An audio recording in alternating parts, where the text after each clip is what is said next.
Hi అండి. Good morning. ఈరోజైతే 7 AM అయితుంది సండే. ఇగ స్కూల్ ఉండే గదా! లేట్‌గానే లేచాను. ఇగ క్లీనింగ్ మొత్తం అయిపోయిన తర్వాత బయట లోపల గిన్నెలు తోముకుంటా. ఇగ మొత్తానికైతే ఈరోజు మస్తు వర్షం కొడుతుంది. రేపు గూడా వర్షం ఉన్నది. అన్ని ప్రదేశాలలో ఉన్నాయి. జయశంకర్, వరంగల్, భూపాలపల్లి లాంటి ప్రాంతాలలో వర్షాలు భారీగా ఉన్నాయి. జాగ్రత్తగా ఉండండి. వర్షానికి చలి జ్వరాలు, సర్దికి లేసింది మాకు.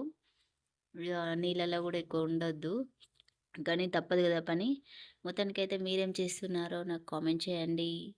ఇంకో విషయం చెప్పనా? సెప్టెంబర్ 23న బతుకమ్మ చీరలు సప్లై చేస్తున్నారు. కానీ పట్టు చీరలు అంటున్నారు గానీ, ఎప్పట్లానే అంతకుముందు ఇచ్చే శారీసే ఇస్తున్నారు.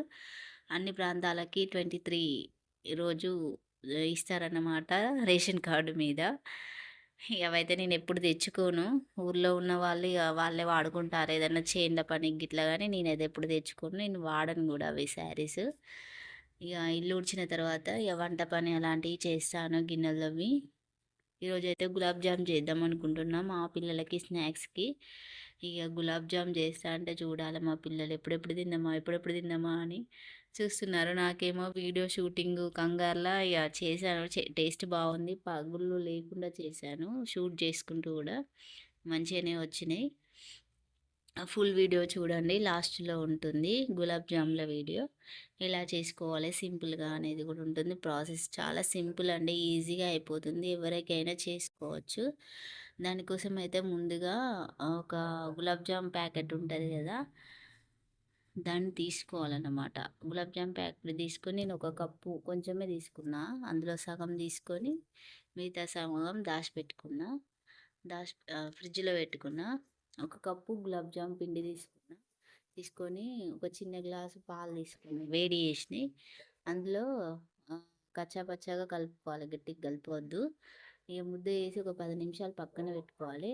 ఆలోపు మనం నూనె వేడి చేసుకోవాలి. అలా చిన్న చిన్న బాల్స్ నెయ్యి చేతిలోకి అద్దుకొని చిన్న చిన్న బాల్స్ చేసుకోవాలి. పక్కన ఒక కప్పు గులాబ్ జామ్ పిండికి ఒక కప్పు షుగర్ తీసుకోవాలి.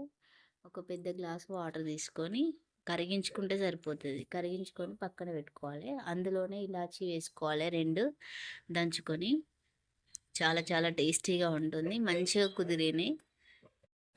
గులాబ్ జాములు కూడా పలగకుండా మంచిగా వచ్చినాయి. టేస్ట్ బాగుంది. ట్రై చేయండి.